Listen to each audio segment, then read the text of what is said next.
morning to everyone. This is Viha, taking immense pleasure in hosting this event. Before we could start up this program, it's important to invoke the Almighty. Now, I call upon Charu for the prayer song.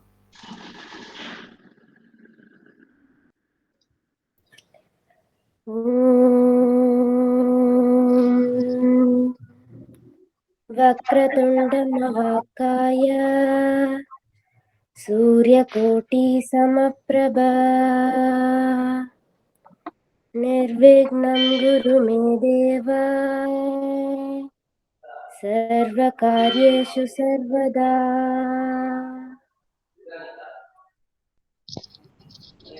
Thank you, Charu, for spreading divinity among us. I would like to crank up this event by welcoming the Honorable Chief Guest of the Day, Mr. Rajesh Sir, the Auditor in Ministry of Defence, Government of India. Sir, even though you have played a pivotal role in our country's defense, it shows your humbleness, and so it gives me immense pleasure in welcoming you to this event. We're all indeed grateful to have you with us. I also welcome our teachers and my dear friends for this program. In order to fulfill the compire procedure, let me first explain the theme of today's gathering. The success in your career will be in direct proportion to what you do after what you actually expected to. I hope you have guessed it. Yes, we are here to witness a career guidance session under our chief guest, Mr. Rajesh Sir. Career guidance helps students to select the right kind of job oriented courses which will help them to take their career in the right direction. The career guidance is provided by the occupation or education in future which goes well with their capabilities, skills, and interest. Moreover, yesterday, the 8th of October, was commemorated as Indian Air Force Day. Without making it even more complicated, let me put to you the theme of today's event, that is, Career Guidance Program on Air Force Day. Now, I call upon Kirtana to inculcate knowledge in us about the Indian Air Force Day. A very good morning, everyone. Indian Air Force Day is celebrated on October 8th every year. The Air Force Day is celebrated in the presence of the Indian Air Force Chief and senior officials of the three armed forces. These celebrations include an air display where the most crucial and vintage aircraft put up a magnificent show. The Indian Air Force not only safeguards the Indian territory and national interest from all threats, but also provides support during natural calamities. The Indian Air Force provides air support to the Indian Army on the battlefield as well as strategic and tactical airlift capabilities. It ranks the fourth largest operational air force in the world. The motto of the Indian Air Force is Touch the Sky with Glory.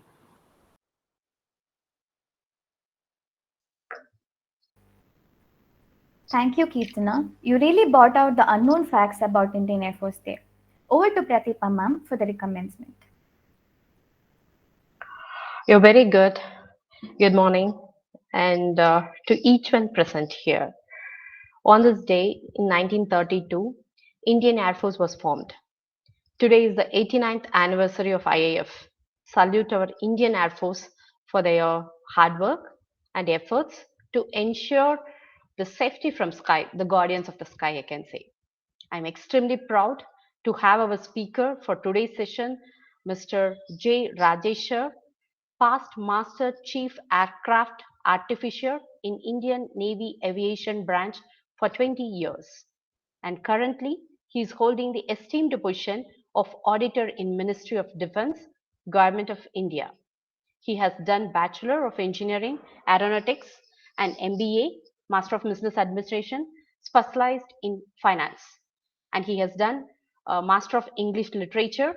He has also degree in Artificer of, there are so many following aircraft, Dornier 228 202K, Chukar 3 PTA and Lakshya PTA, and he is a qualified ground runner of following aero engines, Garrett TPE, WJ248 8 and PTA 7, Nuclear Biological Chemical Damage Control Course, Level 2 of Indian Society of Non-Destructive Testing, and his professional experience is Master in Chief in charge of various departments and organization, Air Engineering Department in various naval air squadrons, Aircraft Maintenance Control Organization, Aviation Technical Training, Flight Safety Organization, Aeronautical Quality Assurance, Aeronautical Store Establishment, Air engineering workstation with non-destructive testing facility, auditing and accounting defense accounts. And he got various awards and medals. Operation in Vijay Medal, Kargil, and Operation Parakram Medal, 20 years, Distinguished Service Medal, and his achievement is a member of Lakshya PTA Commissioning Team of the Indian Navy 2007. And he has posted in all the major parts of in India, Chilka, Vishakhapatnam, Lonavala, Kochi, Goa, Port Blair, Mumbai, Kanpur, Bengaluru, Chennai, and Karwar. So much of details, sir. I think it will take one day for me to read about your achievements and awards. It's our pleasure to have you on this great day, sir. Once again, I take this opportunity to welcome you on behalf of members, principal, and the entire faculty members. Now, the session is all yours, sir. Thank you very much, Deepa ma'am. On the outset, let me convey my hearty thanks to the principal, the teachers, the coordinator, and all the students of Kikani Vidya Mandir for extending me this opportunity to interact with you. This is a very nice experience for me to meet you all in this morning and to discuss about various aspects of aspiring to join the Indian Armed Force. When Deepa ma'am called me a couple of days ago and asked me if I can share my experience with you all, I felt very happy. And I can see young India, yes, I would say, use that phrase, young India, uh, to interact with, because you are the people who are going to steer the country in future. You are the future of India. So that gives me immense satisfaction and happiness to interact with you. Well, I would like to thank Sviha for welcome speech. And I've made a small presentation in PowerPoint. Uh, I hope that it will enable you understand our topic, today's topic better. And as today's subject, what we are going to discuss is career prospects in general. But being a soldier, being an ex-serviceman, I would like to specify the career options in armed forces. As you all know, you people are very lucky that nowadays you have got a wide range of career opportunities available in front of you. You have the option to select the best one, the most suitable one for you. In this time, you should understand one thing, that around 25 years ago, the condition of employability in our country was not like this. It had a different picture. Apart from a few professional courses and careers, students were left with no option to choose a good career. So, in this regard, I would like to tell that you are very fortunate. And secondly, I'm very much impressed and would like to praise the teachers, the principal of the school for taking so much initiative in not only giving you academic subjects, teaching you subjects, but also they're interested in, they want you to be in the best position on completion of your studies. That is something very much praiseworthy, and I feel you all very fortunate to have such a wonderful faculty of teachers and the principal who take utmost interest in your future career aspects also. So I would like to request you to make use of this facility you have. It's very rare nowadays. To make use of the advice, the facilities extended to by your teachers to progress in life. With this, let me go for the presentation.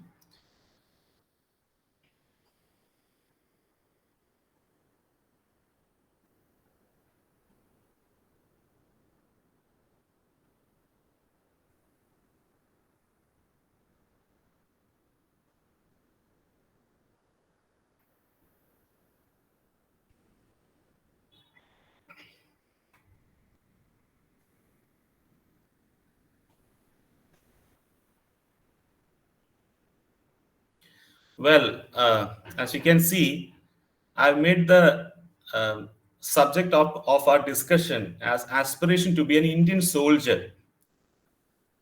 As you all would like to hear about the Indian Armed Force, I decided to make the topic in general, not specific to any particular service, but in general as the aspiration to be an Indian soldier. The word soldier stands for the members of all the three forces together. Now, another thing is that I've mentioned the word discussion, not a lecture or something like that.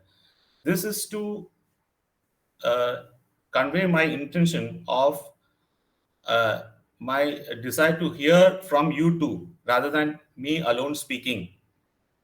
So I'd like to you to stop me in between and ask me whatever you want, or if you have anything else to tell on that subject, you may proceed with that. In between, you can stop me. Okay. So, do you have it in you? What? What is the matter which is expected in you for you to be suitable to join the Indian Armed Force, to be an Indian soldier? That is what we are going to see. Well, when Deepa ma'am asked me to make this speech, the first and the foremost thing which came to my mind is that what shall I tell you? The subject is very vast, and if we start discussing on that, we can continue for days together. But as that is not possible, the time constraint is there. So, what is the exact matter I would like to convey to you? Then I thought that you all are tech savvy, you all have the access to the internet, all the information regarding joining the armed forces and information regarding the armed force itself and different types of entries through which you can get into the armed force, what all examinations are conducted, what's the syllabus, each and everything is available in the internet. So I don't believe in just copying those data and putting it in front of you and just speaking on that. I think that doesn't make any fruitful result. So I decided to tell you something which is not generally being discussed, or the data which is not available in the internet, or maybe in very rare sites. So that made me make this subsequent slides in which I would like to tell you the qualities which one need to possess to be a good Indian soldier. Okay, let me go to the next slide. Well, I would like to give a general introduction on the Indian Armed Force. As you are well aware, I heard in the introductory speech also about the Indian Air Force. You have got the best of the data and information about all the three armed forces. As you know, we have the Indian Army, Indian Navy, and the Indian Air Force. All these three forces together form the armed force of our country. Here are the logo and the flag, just to be familiar with. All the three forces have their own area of functioning, area of responsibilities to be fulfilled. I'll just give you a brief note on that. Coming to the Indian Army, the Army's duty is to safeguard the land borders of our country. As you know, India has a very long, very vast land border shared with many of our neighboring countries like the Pakistan, Afghanistan, China, Nepal, Bhutan, Bangladesh, and all these countries. So we need to have a very strong, well-equipped, sophisticated, and modern army to safeguard our borders, to prevent infiltrators from getting into our country and doing some anti-national activities. So unfortunately, some of our neighbors are not so friendly. In addition to that, they are big enemies also. So this makes our situation slightly complicated, and we need to put in extra efforts and both men and machinery to safeguard our borders. Then coming to the Indian Navy, The Navy is entrusted with the responsibility of safeguarding our maritime interest. I would like to use the word maritime interest rather than using the borders, sea borders, because there are certain interest every country has in seas, like offshore uh, resource, natural resource like the petroleum, sea routes, and island uh, archipelago in oceans. All these things are also need to be protected. So I would like to use the broader term, the maritime interest of the nation is to be safeguarded, and that duty rests with the Indian Navy. And then comes the Indian Air Force. As you know, the Air Force is primarily entrusted with the responsibility of safeguarding our airspace from external aggression. So these are the major duties and responsibilities of our armed force. And as you know, since independence, they have been carrying out these duties to the best of their ability. And we have won so many wars, right from the war of 1947 with the Pakistan, 1962 with China, 65 again with Pakistan, 71 war with Pakistan, and then came the Kargil war, and numerous attempts to infiltrate into our borders happened in between. All these misadventures of the enemies have been thwarted successfully by our armed force. Well, all this happened because of the efficiency, dedication of our men and women who are part of the armed force. Okay, now this is what I had mentioned earlier. Before joining any career, not in armed forces alone, uh, of course, armed forces in particular, before joining or planning to join any career, we need to know what exactly that career demands from us. What is exactly expected out of us? Are all the careers same? No. Does all do all the any of the career ask for similar requirements? No. Each and every career has its own requirement and need which needs to be fulfilled by those who are going to join it. So the same way, the armed forces also has certain qualities or requirements you can call or traits which the people who want to join it need to possess. Here, the space is not enough to enumerate all the qualities which is expected out of a soldier, because a soldier himself or herself needs to possess all the best qualities. So here I would like to mention only some of the important traits which is expected out of a soldier. So what makes a soldier? Unless widely perceived, the qualities which we think a soldier has is exactly not the same. That's what I've experienced in my service. What I was thinking before joining the armed force is not exactly what I've experienced. So that is something which I would like to specify in the subsequent slides. Well, by now, being in class 12th, you might have heard a lot from your teachers, parents, elders, and friends about good and bad qualities. Like you should be disciplined, you should be punctual, obedient, so you should be selfless, you should have determination in life, you'd be fit, physically fit, should have a high level of morale. All these things you have been hearing for so many times from all your teachers and elders and parents. Is that the same traits which is expected in the armed forces? That is what we are going to discuss now. And I would like to say that there are certain difference in the definition of these qualities which you have been hearing till now and the definition of these qualities expected in the armed forces. Okay, so first I'll be going through these qualities one by one. Well, the first and the foremost quality or trait one should possess in order to aspire to be a good Indian soldier is discipline. As you know, discipline is about following a set of rules, living by rules. Okay, well, that is what being widely perceived in the civil world. But is it the actual meaning of discipline? Do you think so?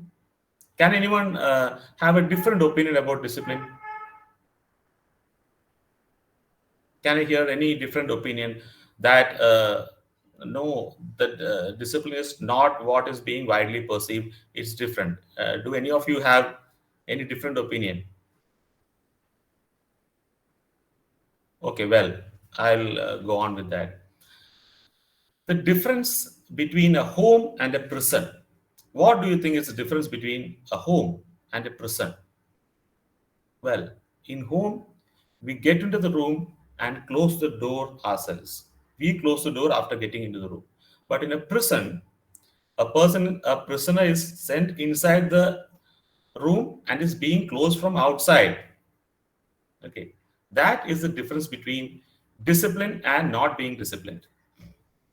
You yourself set your own rules and regulations. It is widely perceived that discipline is following the set of rules made by someone else. No, discipline is the set of rules you have set for yourself. Unless and until you have your set of rules with you and you follow that, you can't call yourself disciplined. Following the rules set by someone else is not discipline. You have been forced to do that. For example, if you're riding a bike on a road and you see a red light in the traffic island, traffic junction, you stop there. Otherwise, you know that a police cop will be standing on the other side and he will fine you. Many people stop their bike only because the rule says so. But let me ask you one thing. Suppose if there is no light, how many of us will stop at the junction to look at the left and right to see whether any vehicle is coming and proceed only after getting the clearance? How many of us? I'm sure very few. And that is what is discipline of, that is what discipline is all about. To do something when there is no rule, when there is no one to force you, at that time, are you following what is the correct procedure, what is to be done or not? That defines the discipline in you. Well, in addition to that, a disciplined person should be able to influence people around him also. Unless and until you can't influence others to be disciplined, there is no use of being disciplined. It's not a trait which is limited to oneself, but needs to be spread to the surroundings also. Okay, well, this is one difference in the definition of discipline, which is being widely perceived in the outside world and in the armed forces. One who possesses discipline when there is no one to force him, no rules to make him do so, is that is a quality which is looked upon in the armed forces in a person who wants to join it. Okay, well, the second one is punctuality. Yes, we often define punctuality in terms of time. Coming to office, coming to school in time, being there and going back only at the time when you are supposed to. That is the definition of punctuality, which is widely understood, widely thought about. But is that the correct definition of punctuality? No. In the armed force, I would like to tell you one thing. In peacetime, the parade ground, sorry, the ground in which we perform drills and parades is the place we consider as the war field. That's in peacetime. Well, it's a general practice which is being followed in the armed forces not to wear wristwatch while entering the parade ground. That is because we don't work by time, we work by task. The armed force, we work by task, not by the time. We work till the time the task is successfully completed. That is something which may confuse you because the armed forces are considered as the epitome of punctuality. And for the civil world, punctuality is in time, coming to school by 9:30 and going back by 3:30 or 4. So in armed force, that is not punctuality. So why am I specifying all these qualities in terms of what is being perceived in the armed force? It is because to enable you to understand that the definition of these things, what is expected out of you in the armed forces is slightly different from that of the civil. Unless and until you understand this difference, you may find it difficult when it comes to the selection procedure. Okay, that is the only purpose of me specifying this. Then the next quality is the obedience. Well, what is obedience in terms of schools and college and office? Just to say yes and follow what is being told to do. That is obedience, isn't it? Well, you have heard about, I think you have heard about late Field Marshal Sam Manekshaw, who was the chief of the army staff during the 1971 war, which we won against Pakistan. Well, he had once said that a yes man is a dangerous man. He may rise to very great heights, but he cannot be a good leader because he doesn't understand the gravity of the situation before saying yes. So, obedience is not about saying yes to whatever is being told to you. It's about understanding and saying, no, I can't if you really can't. Well, I'll give you an example. As you know, the armed force is all about war, fighting, or either fighting war or being preparing oneself for the war. The work area is warfield.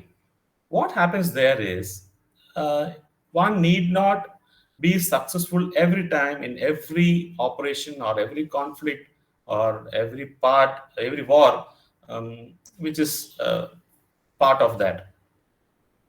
One may face, or a regiment, or a company, or a division of the armed force may face setbacks in the warfield. It's quite natural. One cannot win every time. Minor defeats or setbacks can happen in warfield. Now, in that case, a soldier is the only link between the civilian government and the warfield.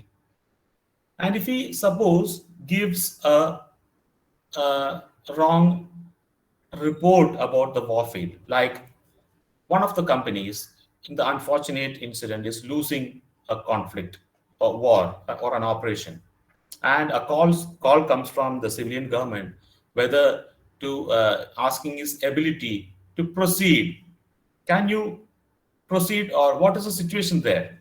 So if he is a yes man, he will say, sir, I'm fine, nothing is wrong here, we are defeating the enemy, we are going to be successful, like that. So what happens? The war room or the government or the higher authorities will think that yes, you are comfortable, no need to look into you. So as they will try to divert the resource to the place where it is required, then what happens? You won't be getting sufficient replacements, replenishments, and subsequently you may lose the entire conflict. And losing a conflict can end up losing a war, and the country may be defeated at the end. There is a chance exists for that. So one a wrong report, thinking that you need to be obedient, can end up a nation losing a war. So that is the effect of using yes in the wrong place. So I would like to say that obedience in armed force is not about saying yes always. You need to say that, tell the truth. Truth and yes are two different things. Yes may not always be the truth. Okay, well, in that case, if you are told, sir, no, I can't proceed further because I don't have many, I'm losing, the enemy is bombarding me much, I have less manpower, please send me more. In that case, the war room, the higher authorities would have sent more replenishment and you could have won the war. So it's not about telling, be obedient, it's all about winning the war, should be the aim in the armed forces? Well, the next comes the selflessness. Okay, in this stage, I would like to ask you a question. What attracts you to join the Indian Armed Force? Can any one of you tell any one point that attracts you to join the armed force? In my country. Sir, Ah. Hello, can you hear me? yes, Yes, sir. sir. Yeah, please. Any point which makes you or based on which you want to join the Indian Armed Force? Pride, sir. What? Pride, sir. Yes, pride. Very good point. Well, uh, then what about salary, your payment, special allowance, food, clothes, Sir, accommodation, pension, all these things? Doesn't that attract you? Sir, Yeah. yes. Sir, I'm attracted towards the hard work and the dedication of our army personnel to keep their life and provide the nation the safety, sir. I am Well, attracted that towards is that, and I that actually is wants to move to. Yes, sir. okay. Well, that dedication and hard work you can put in every other profession. Why you need to join the armed forces only to show your dedication and hard work? There should be something which you can't do it in other professions. I think that should be the point which force you to join, which encourage you to join the armed forces, isn't it? Hard work, dedication, everything you can put in every other profession. Your teachers are putting in so much hard work and dedication to teach you, so they are also doing hard work. So you can do hard work and dedication being a teacher. Sir, Yeah, I have to show my patriotism to my country. very good. Patriotism.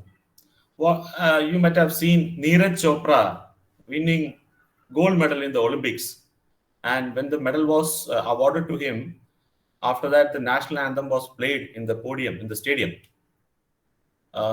Every Indian felt very high level of patriotism listening to that song, that our national anthem is being played in the Olympic venue. So in sports also one can bring in, or one can cherish patriotism. So what is Sir, the pride of being responsible of many lives, sir. responsible for many lives? Yes, sir. Yes. Well, then what about a pilot of a commercial plane? Isn't he responsible for the lives of the passengers in hundreds, maybe 200 or 300 passengers? So you can be the pilot of a commercial airlines and show your responsibility towards the people. Well, good. Sorry, I it's just not wanted minding our to. lives, sir. Okay. Yeah, please. Please continue. I actually think about it's not meaning about our lives, sir, for our nation. How whenever it comes a situation to provide our life and save our nation, our borders, we can do it, sir. So I'm Very attracted good. towards that. Very good. Very good. Excellent. I appreciate your answer. Yes, sir. Very good. Thank And you, sir. nice to hear so much response from you. Okay, very good. Now, in this regard, I would like to tell you that in a war field, there can be situation, and it happens many times, that one need to decide between his own life and his country. That happens only in armed forces. Knowingly, one need to decide, one need to risk his own life, and to ensure that his country is not defeated. So that is a place where I would like to emphasize on one point, that is emotional strength or weakness. That I will leave it to you. Okay, I'll tell you. Can lakhs of rupees salary, or very good facilities, allowances, pensions, anything be substitute for risking one's life? Will anyone come forward for a cause wherein he need to risk his life, but he is told that he will be compensated with all those things? No. Human psychology says that everyone is afraid of death. But Something is there which makes a person overcome this fear or overcome this hesitation and risk his life for a particular cause. That happens only when this person has an emotional weakness towards that particular cause.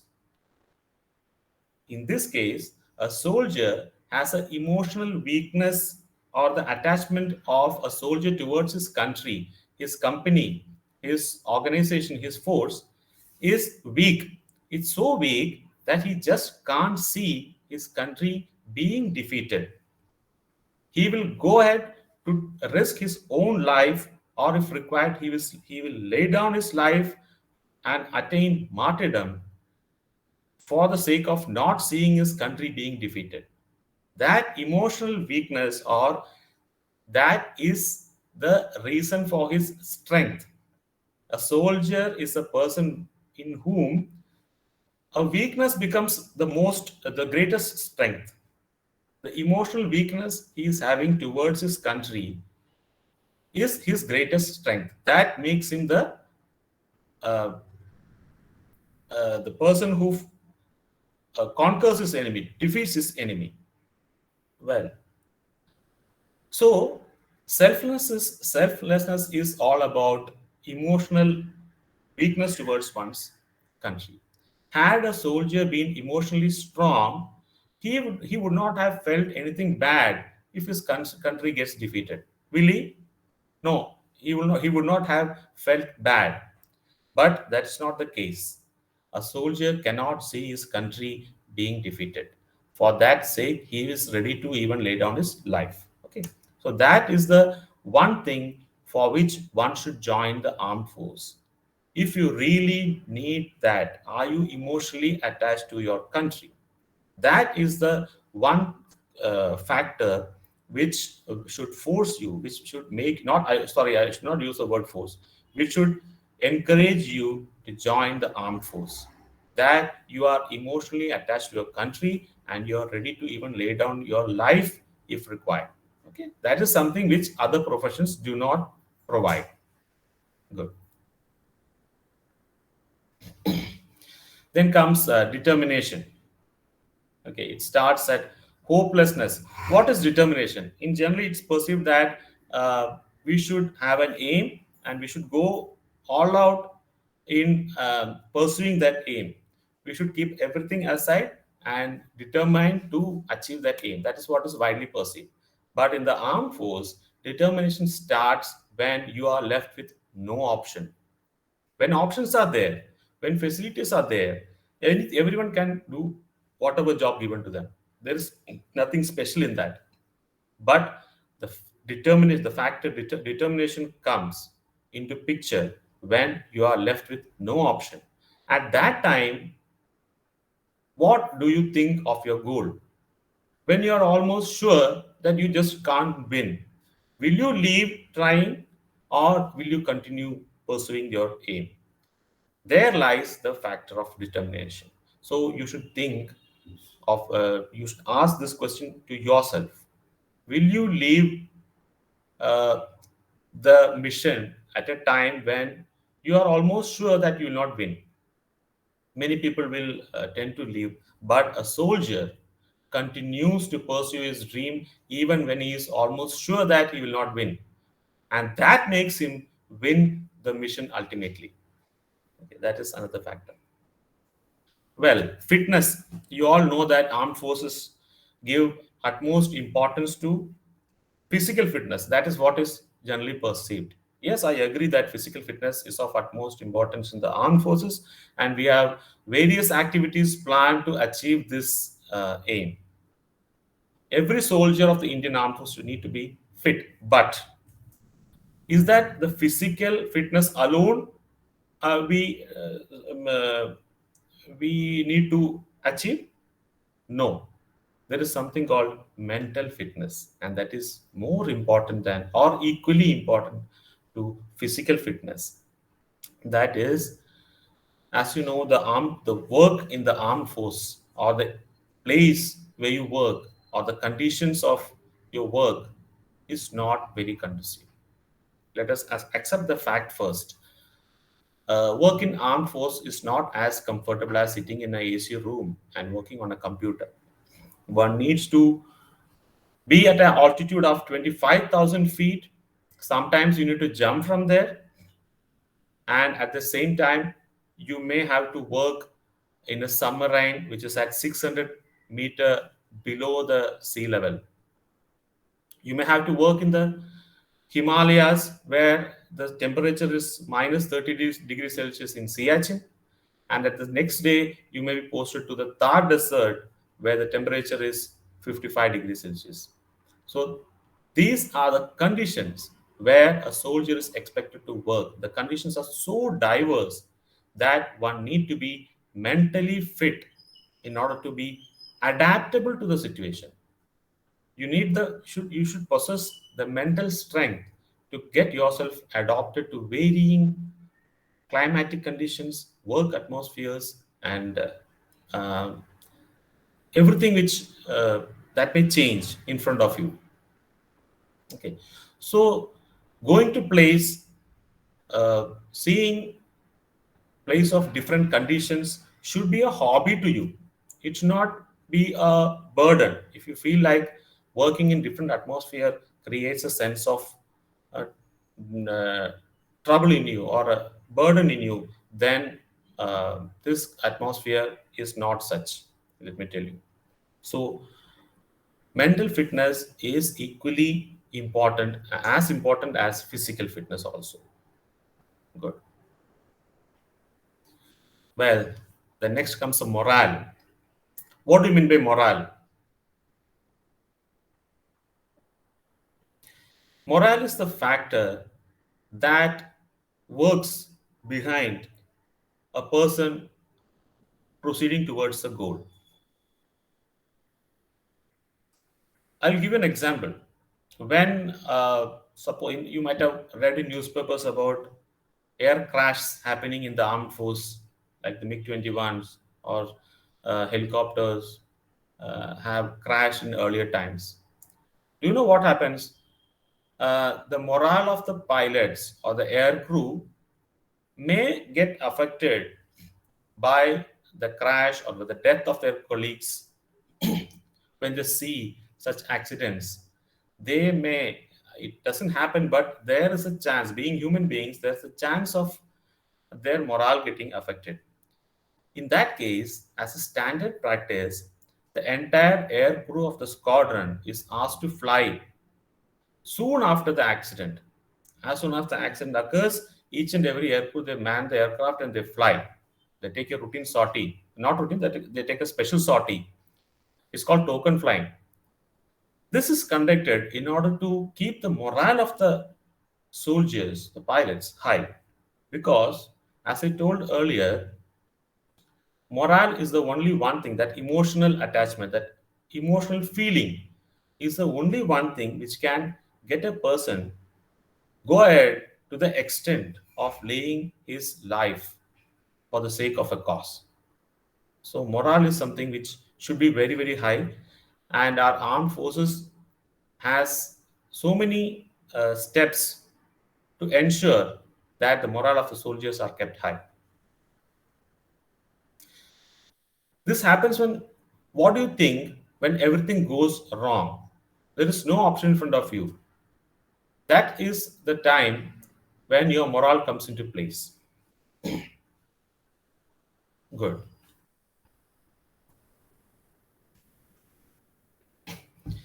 Well, we have now discussed about so many qualities, traits, which a soldier need to be possessed, like the discipline, punctuality, everything. What many of the things you already know. But let me ask you one thing: is there any one particular quality which one needs to possess in order to say that he has all the other qualities? Is there one particular quality that if we say that he has this quality, then we need not ask him about other qualities? He will all have all those qualities by default. Yes, and that trait is responsibility. If a person is responsible, he will be disciplined, he will be punctual, he'll be selfless, He'll be making the people around him feel good. Everything will come in place if a person is responsible. So a soldier is expected to be responsible. It's a nutshell of all the traits. Now, what is responsibility? Well, in the morning, you're coming to the class and find that papers are lying here and there, near under your chair. You find bits of paper lying, and you see that that room has not been cleaned. Well, what will you do? You can either sit back and wait for the teacher to come, saying that you are no one responsible to cleaning the classroom. It's not up to you. You are not being told to do so. Well, either you can think like that or take steps towards getting the thing done. Now, responsibility is to be accountable, to be um, to be the one who needs to do the job pending around you. Whatever happens around you, one should feel that it is because of him, or he could have done something to prevent any adverse activities happening around him, even though it is not part of his duty. That is responsibility.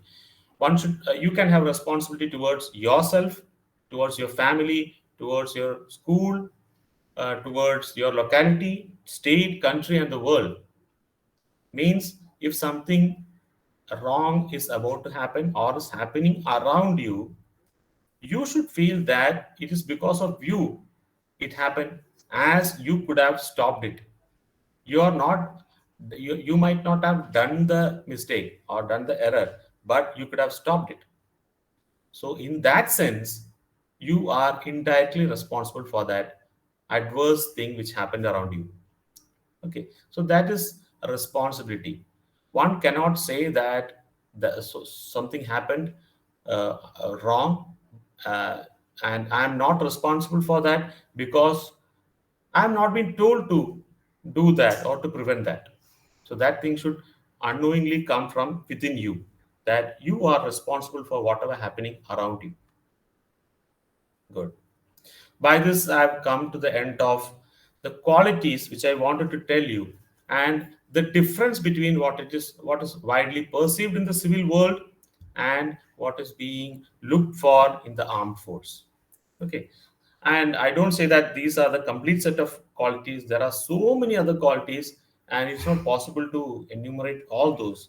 My aim was to throw light onto some of the important traits so that you can think upon it on your preparation towards joining the armed force. Okay. Well, then now we'll come to the main uh, part of this lecture in which you will get to know the various entry gates to the armed force, how to join the army, navy, and the air force. On the outset, on the outset, let me tell you that there are three cadres in the armed force. That the officers, junior commissioned officers, and the personal below officer rank, or the other ranks. They are called ORs. Now, the entry for all these three cadres are different. And in some case, the entry for JCOs is through ORs, the other ranks. Join as a sepoy, and with by your exceptional performance, you can rise to the rank of junior commissioned officer or even commissioned officer. Well, in general, let's take the case of the army first. Coming to the recruitment of personnel below officer rank or the other ranks like sepoys and such other ranks, the recruitment drives are conducted by the Army Recruitment Office located in most of the districts. I won't say that it's there in all the districts, but it's there in most of the regions in every state.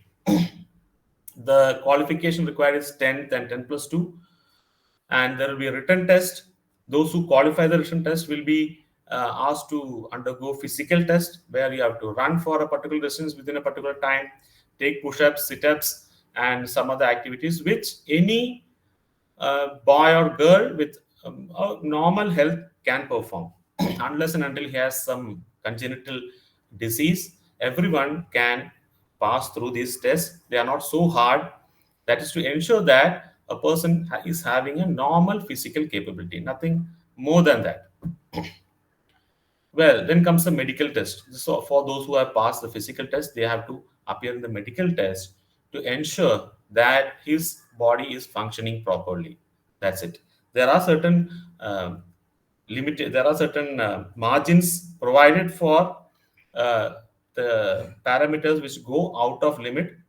But by and large, any healthy person can clear it.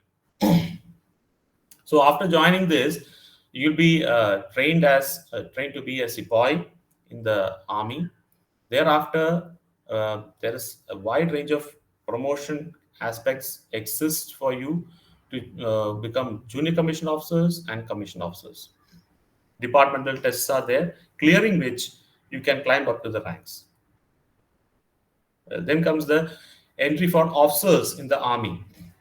There are four major ab initio training institutes of the Indian Army. They are the National Defense Academy located in Kadakwasala, Pune.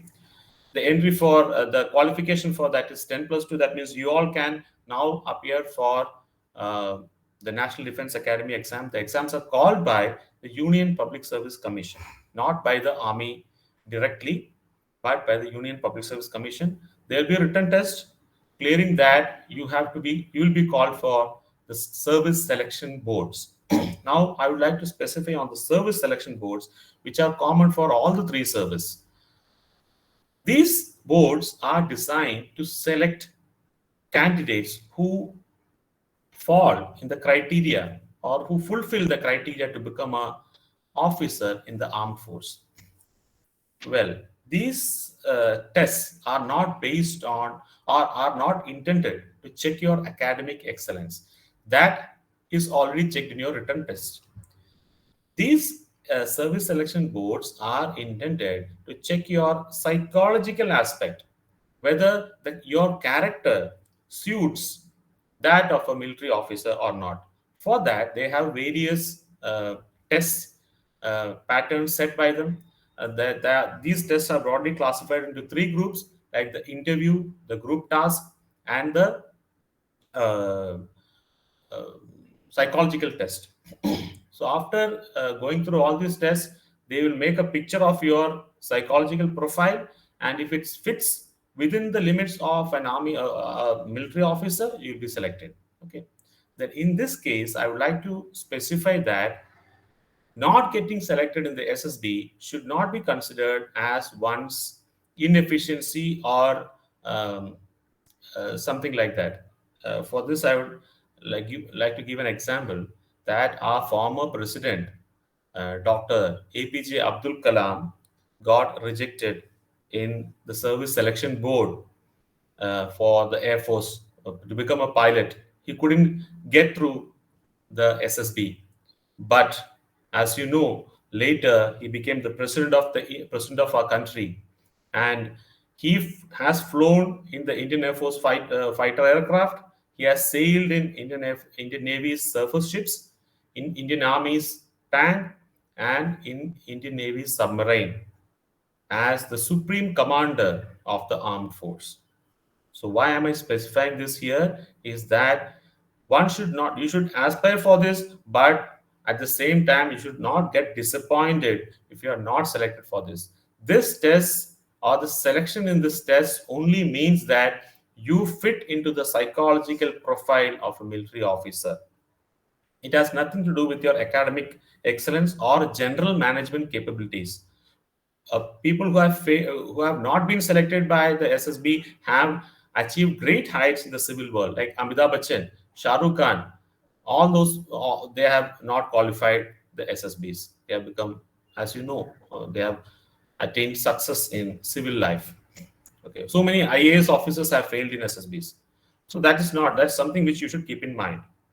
Well, then there is Indian Military Academy, Officers Training Academy, Armed Force Medical College. All these three institutions recruit officers after graduation. In the Armed Forces Medical College, it's after 10+2. There's a correction. AFMC is a medical college of the armed force which recruits students after 10+2 for MBBS course. After completion of that, they will be working as doctors in the armed forces. Good. So in these Indian IMA and OTA, the age limit is higher than that of the NDA. NDA allows, I think, up to the age of 19, whereas in OTA, one can appear up to the age of 25. Well, then, let's come to the Navy. Navy also has these three cadres, other ranks, GSUs, and officers.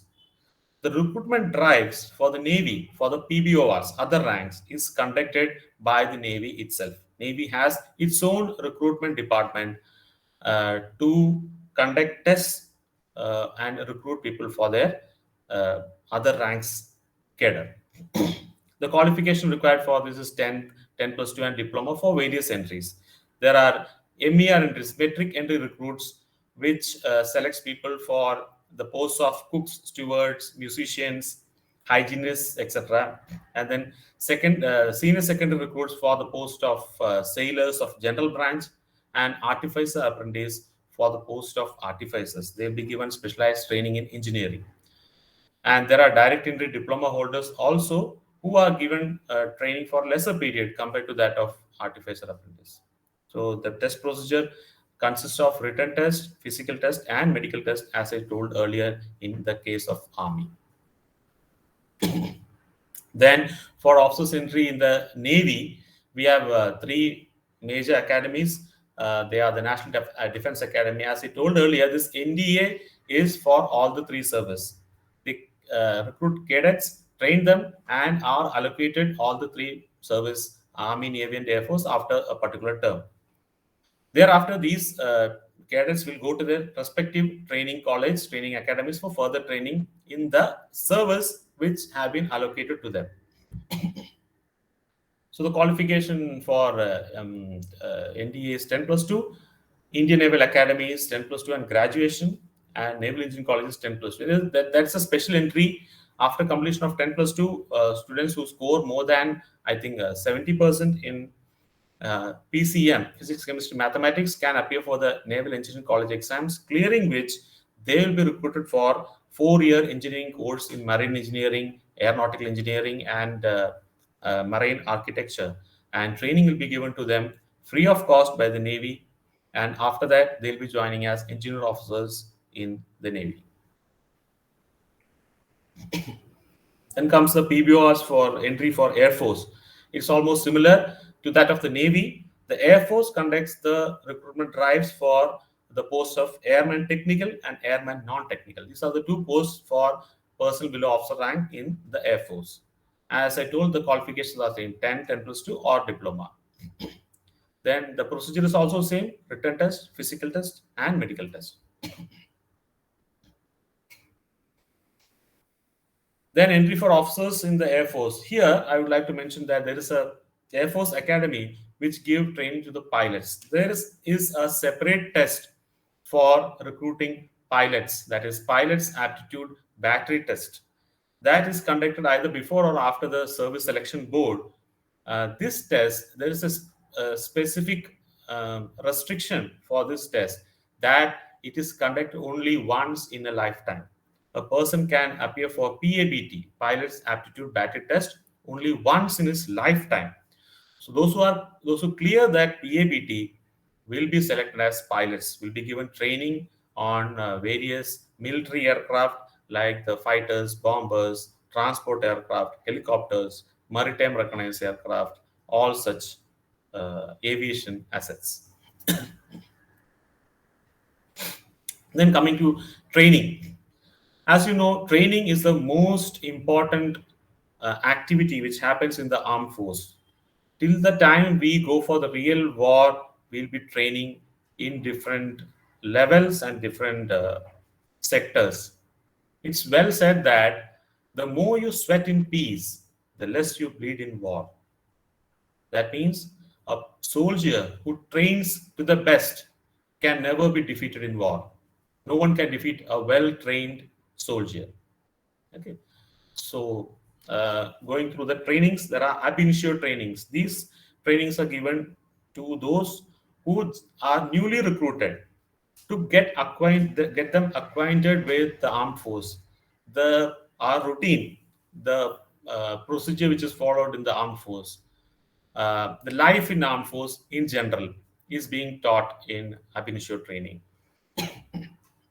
And in addition to that, the physical makeover from a civilian to a soldier is done in this ab initio training. Then comes on the job training.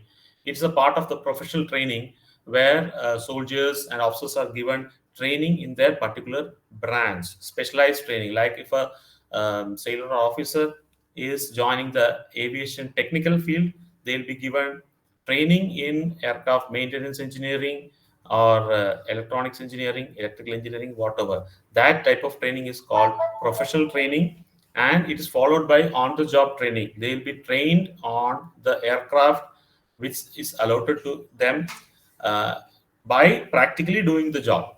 That is on-the-job training.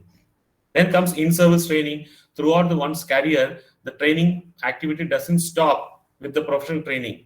Even at various levels and various ranks, even in higher ranks, soldiers and officers are sent to even foreign countries to get trained in according to their level to perform their duties better. So that type of training also keep happening. Then comes specialist training. Soldiers are trained to do specialist activities like commando, to become a commando, become a diver. In divers also there are aircrew divers and normal divers. Then to operate special machinery, special equipment. So all these trainings are given in specialist training, for which potential candidates or soldiers are selected based on their performance after professional and in-service trainings.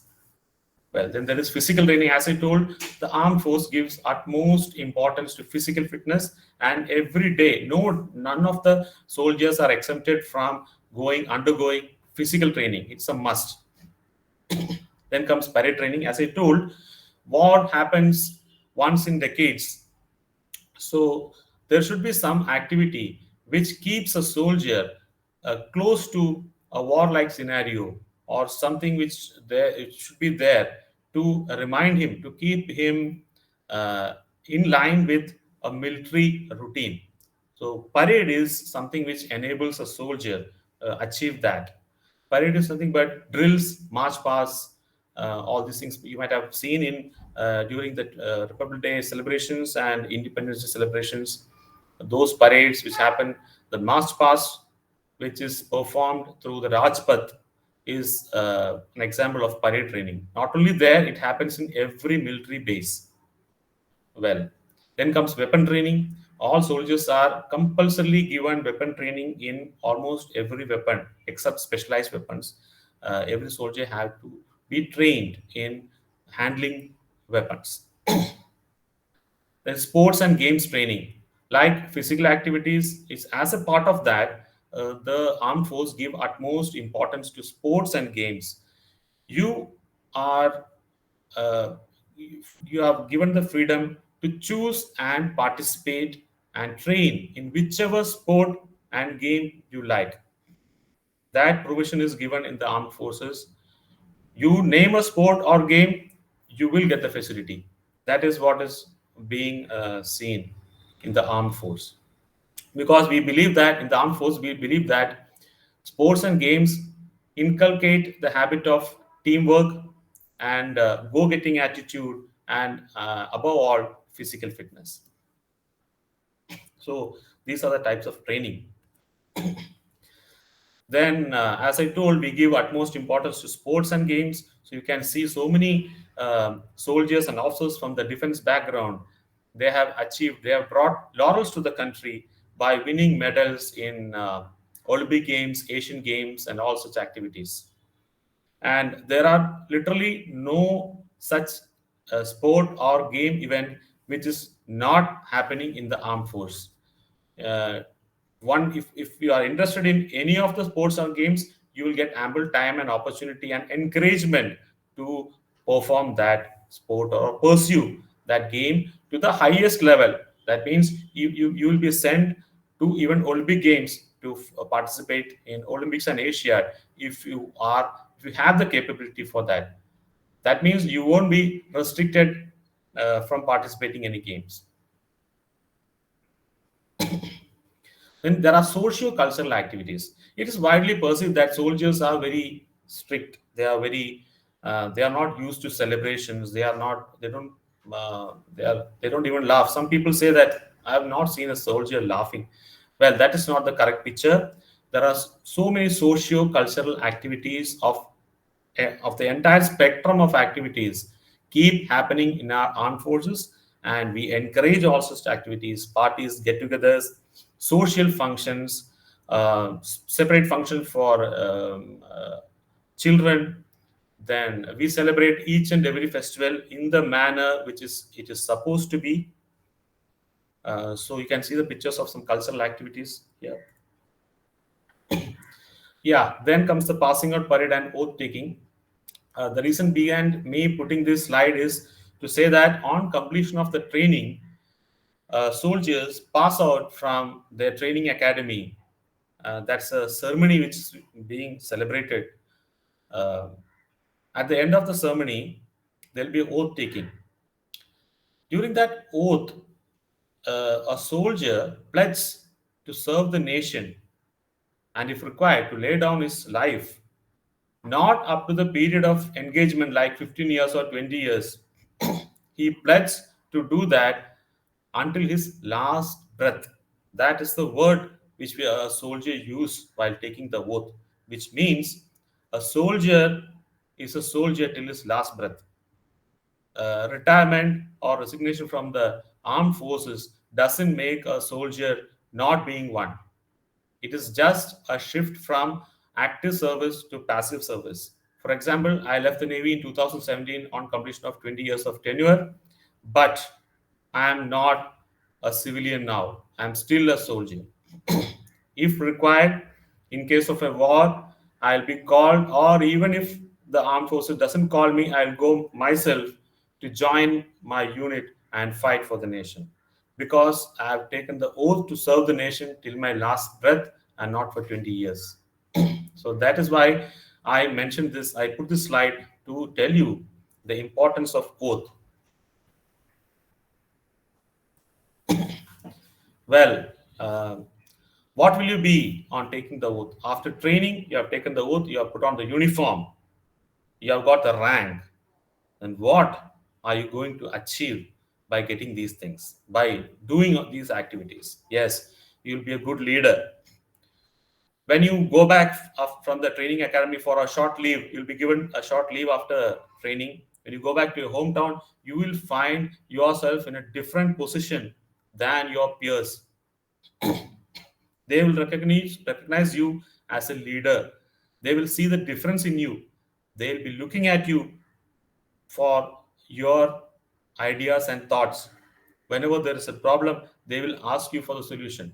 That leadership quality will be inculcated in you knowingly or unknowingly on completion of your training.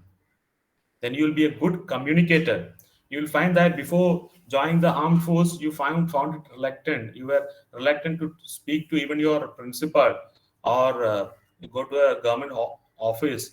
You would have found it difficult to interact with the official there. But on completion of your training, you will find yourself ready to speak even to the President of India. Stand straight and looking into his eyes. That is one thing which will be inculcated in you. Then you will be a good planner. You will get the things done even with the least quantity of resource allotted to you. Then you'll be confident. That is one important thing, that you will have no doubt in you that you cannot do the work you are intended to. That confidence will build up in you automatically. Then you will be physically as well as mentally fit. Your dress, your attire, your turnout will show that. Then you'll be adaptable to any kind of situation. You'll find when you go out with your friends on your leave, you'll find some are getting trouble going into the sun, some are having trouble when they walk in the rain, but you are the one having no difference to any sort of change in your atmosphere. You are quickly adaptable to whatever change happens in your surroundings.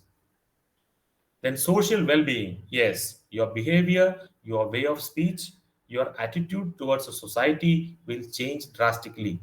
You'll always be in a position to help others, to go out of way to help someone in need, and you will earn a good social name for yourself and your family. So these are the things which will be inculcated in you, the change which will happen to you once you join the armed force, you undergo training, and you take the oath and become a soldier.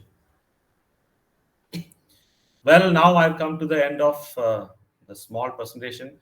I don't know whether I have completed, I've covered the entire topic or not. It is certainly not possible, as the armed forces of our country is so large and so complicated that it cannot be brought into one single presentation or a day or even a week. So my intention was to throw light onto the very basic things which can enable you to decide, or to which will help you in your preparation towards joining the armed force. So I would like to hear queries from you, whatever doubts or something which you would like to have any information from me. So please.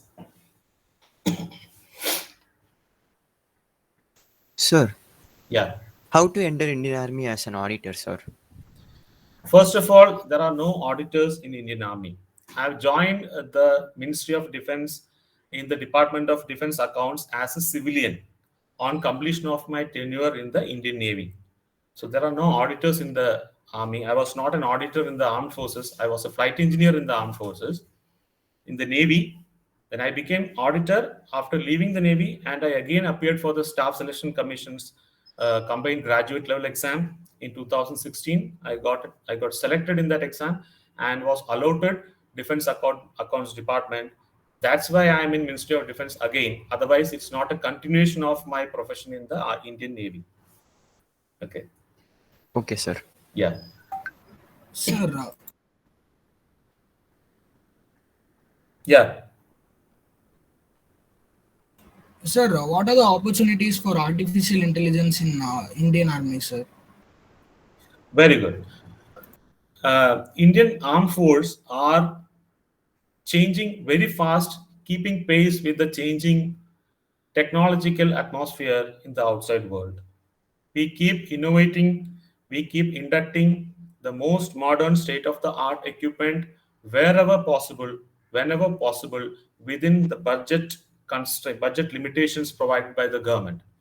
So, Indian Army is fast changing, and artificial intelligence are well introduced and used in our armed forces, especially for in sensors. Like as I told earlier, we have a vast land as well as sea borders shared with many countries. Most of them are, or a few of them are adversaries. So in order to get a check on their activities, in order to monitor our borders, we incorporate and we use artificial intelligence also, like in sensors, radars, sonars, and all such other things. Yeah, you will get, if you are interested in that, you will certainly get the opportunity to work, learn, and even innovate such technological equipment in service. There is no doubt in that. Yes, sir. Thank you, sir. Sir, is there any height or special physical requirements to join into the Air Force or Army or in the Navy, sir? No, as I told, it is the general physical requirement and medical requirement that a human being of that particular age should possess in order to be in order to join the armed forces. No such special requirements are sought for, but after joining, due to the training activities, the physical training activities are planned in such a way that you will automatically be elevated to that physical standard on completion of the training. So it is not that much important or that level is not so high for recruitment. Well, in this case, I would like to tell you one thing. I forgot to mention that girls have got two good news from the armed forces, that the National Defense Academy will recruit girls also from next batch onwards. That is what the Supreme Court of India has ordered, and the government has agreed on that. And the second thing is granting of permanent commission for women officers, lady officers. Till now, they had been recruited only for short service commission. But then Supreme Court, a case was taken up with the Supreme Court. The court has told that permanent commission need to be granted to the lady officers also, as right to equality need to be maintained in the armed forces. In this context, I would like to specify one thing, that the practice of not allowing women in the armed forces for combat roles earlier or till now was not because the armed force doesn't recognize the power of women. It's not the reason. The reason behind that is, in combat roles, when soldiers go on war, there is a chance of them getting captured by the enemy as prisoners of war. Those who are arrested in the war, or those who are captured by the enemy alive, are called prisoners of war. And there is a treaty existing between the countries in the world, which was signed in Geneva, and it's called Geneva Convention Rules, says that prisoners of war need to be treated like the soldiers of the same country, and they should be given all human rights at all time till the time they are released. But most of the countries, or unfortunately our adversaries, do not follow that. They ill-treat the prisoners of war to a great extent.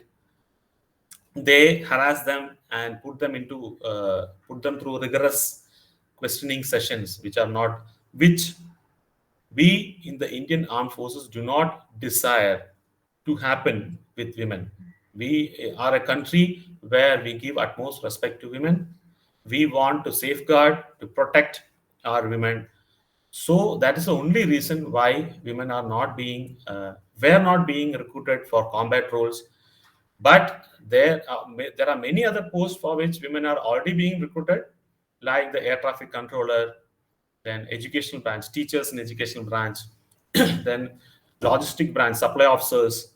All these posts are already being manned by women officers and staff. But in combat roles, they were not being recruited for the reason I told. But now, due to the intervention of the Supreme Court, that restriction is also being lifted.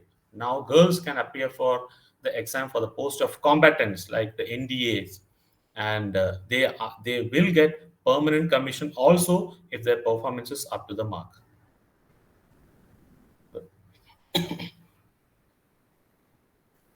Well, good morning, sir. Yeah. Sir, you said we have written exams for all the entrance. So which Yeah. are those exams and how can we prepare for those? Yeah, it depends upon the post or the cadre which you are applying. For example, in the Indian Navy, most of the posts are technical.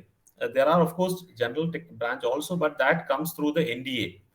For the NDA, you need to specify on English, mathematics, mathematics, general science, general knowledge, and reasoning of the general nature, not specific to any particular course or subject. But these subjects should be practiced in general up to the level of, say, 10+2. Not beyond that is required. NDA questions are asked in NDA exams based on these subjects. In subjects like in further recruitment of post like the technical field, engineers and all, there will be a paper on that particular subject also.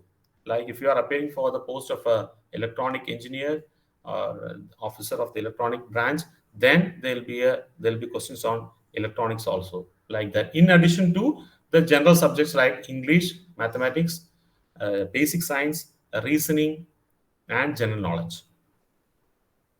Thank you, sir. Yeah. Sir. Yeah.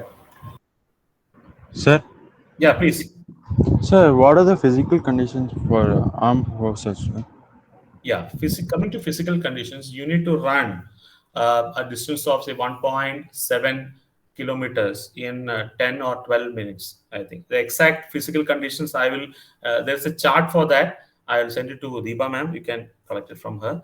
That's basically consists of running for 1.5 kilometers in 10 minutes. Then comes 20 push-ups and 20 sit-ups. In army, they check the ability to pull-ups also in a rod. You need to pull up, I think 15 or 20 pull-ups will do. As I told, the physical standards which you need are just normal. If you are a person who plays sports and if you are not obese, if your body weight is within limit, then I don't think there should be any restriction in physical and medical tests. Yeah, those who are wearing specs need to check with the ophthalmologist that there are restrictions on eyesights. Whether that suits you or not, you need to check with them. The physical standards, if you want, I'll send the chart to Diva ma'am. She can give it to you. You can check whether you follow that criteria or not. Yes. Sir, if a person wants to join an army or navy as in an air force, can he join as a colonel, as a major when he wants to join by writing an exam, or do he has to go through his performance and get to the battlefield, get a performance and experience, then only he can come to that level of rank, sir? Yes, very good question. As I told, all these entries to the entry gauge to the armed forces are to the first rank of that particular cadre only. For example, if a person joins as other ranks, he can join as a junior most rank. From there are two scales. One is with respect to time and the other one is with respect to performance. One need to fulfill the minimum time required to be performed in that particular rank. In addition to that, he need to have a good track record also. Both the things should match for making him eligible for the next promotion. And one needs to climb the ladder of promotion through every step in that ladder. One cannot bypass any rank in the armed forces. And as you asked, no one can join as a major or colonel directly. They have to join in the first rank, that is a lieutenant. Thereafter, they need to fulfill both the time required for that next promotion as well as other qualifications like good score in the training, good performance in field, and good report by the superiors. Yeah. Sir, I have another question also. Yeah. Sir, like in the battlefield, sir, do the army personnel use the same languages which we use as a mother tongue, Hindi, Gujarati, or do we use any sophisticated battle languages, sir? Like in aviation, we say, no, sir, Alpha, Bravo, Charlie, Delta, Echo, Foxtrot. Yes. Do we use those types of languages or any other battlefield languages, sir? Yes, very good question. I understood that. In battle, there are two types of communication, as you asked. I hope you are asking about during communication performed during war. Yes, of course, we need to keep the secrecy with us. We should not allow enemies to know our plan. For taking into consideration all these things, our communication will be coded, and that code will be very top secret, and it comes in the category of top secret classification. And one will come to know about that only during the time of war, and that too only if he is directly involved in the communication. Yes, it is there. Yes, sir. Yeah. Sir, what is the main functioning of a Defense AI Council, sir? What is Defense? Defense AI Council, Artificial Intelligence Council. Is there any council like that, sir, for AI? Yeah, these things comes under the technical branch of the armed forces. There are certain posts or certain organizations, sub-organizations within the armed force who look into the technological development which is happening in the outside world. They keep evaluating those changes and will find the feasibility of incorporating those technological advancement for the betterment of the service. These analysis keep happening, and every technological development will certainly be studied by the Armed Forces Council, and if they find it suitable, that proposal will be taken up with the Ministry of Defense to the Government of India and for allocation of fund. And if he gets the fund, certainly those things will be purchased, and people will be trained, soldiers will be trained for that, and that will be incorporated. So this is a ever-going activity. It's not restricted only to artificial intelligence alone, but all the technological advancement which is happening in the outside world is monitored, and the feasibility study keeps going. Yes, sir. Thank you, sir. Yeah. Sir, Yeah. apart from NEET, does AFMC have any of its special entrance exams? Yeah, AFMC has its own entrance exams. In addition to that, I heard that they are considering the scores of NEET also for tiebreaker. If two candidates got the same mark, I think they are using the NEET scores to select one. Otherwise, in general, they have their own pattern of examinations to recruit students for their MBBS course in AFMC Pune. Yes, sir. Yeah. Sir, what would be actually the life of an army personnel or a Sipahi, sir? As you said before, sir, he could be appointed as a person in Himachals, and he can go on to Thar Desert as a person. Sir, how would it be managed with armies of management? Like once he would be for 1 week, he would be in the line of control in Himalayas with the Pakistan border, whereas next after 2 to 3 weeks, he will go on to the actual line of control in Thar Desert. Then how it will be managed by the management or the person, sir? Yes, very good question. Very good question. As you know, the Indian Army is the second largest army in the world, with around 13 to 14 lakhs of soldiers and officers together. So it's a very huge task to manage the human resource, as you told. Yes, but for that we have a well organized and systematic personnel branch in all the three forces who look into the recruitment, training, promotions, transfers, even retirements of each and every soldier joining the armed force. These activities are done in a well systematic and organized manner in the personal branch. And as far as army is concerned, movement of soldiers happen in regiments. They don't move alone. The entire regiment moves from one place to another. So it happens like that. But whereas in case of Air Force and the Navy, individual soldiers and sailors and airmen are transferred because their strength is very less compared to that of the Army. But Navy and Air Force too have their own personal branch, which has the record of all these, each and every soldier in the force, and how to transfer them. The manpower requirement projected by the units are being catered. There is a separate organization dedicated for this purpose, and it's a very big organization itself, the personal branch. Yeah. Yes, sir. Yeah. Sorry to interrupt, sir and Yeah. the students. I know the session is only for the 1 hour, but the session went on very well in detail. There is so much of interactive. The students are so much asking lots of queries and doubts. I'm really happy for it. Maybe we can take one more time session if the sir is free. Whenever he is free, or I'll put a forward to principal ma'am. I think still more lots of questions are there. I think students are want to know about it. So the session was very informative, like aspiration to be an Indian soldier. So the topic and the PPT, what you have shown, it shows your dedication and your determination and all your professionalism in your field, sir. It was a great eye opener for students to know the career in Indian Armed Forces.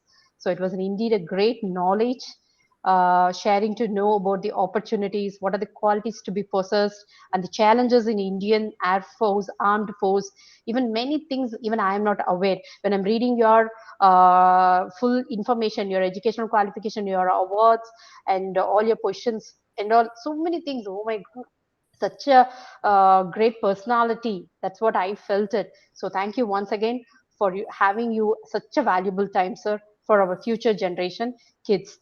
I think definitely we'll take one more session. I'll talk to principal ma'am we'll make it up, sir. Please accept our invitation for one more session also and clarify our students' doubts and queries. Thank you once again, sir. Please, I'll Sure, take Dua it. Mama. I would like to convey my readiness for not only for a session but also for any queries. As you have my phone number, you can and email number also it is there. Anybody can, if you want, whatever less small amount of knowledge I have, I'll be ready. I'm always ready to share with you. And whenever at any given time, please don't be hesitated to send emails or WhatsApp message or even call me. Anytime you can call. Whatever I know, I'm ready to share with you.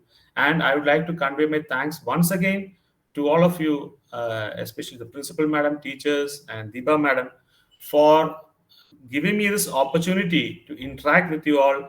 It was a very nice experience, which I will cherish throughout my life. Very good experience for me. Thank you so much. Thank you, sir. Thank you. Thank you. Thank you, sir. Thank you, sir. Thank you. Thank you, sir. Thank Thank you. you. Thank you, sir. Thank you, sir. Thank you, sir. Thank you, sir.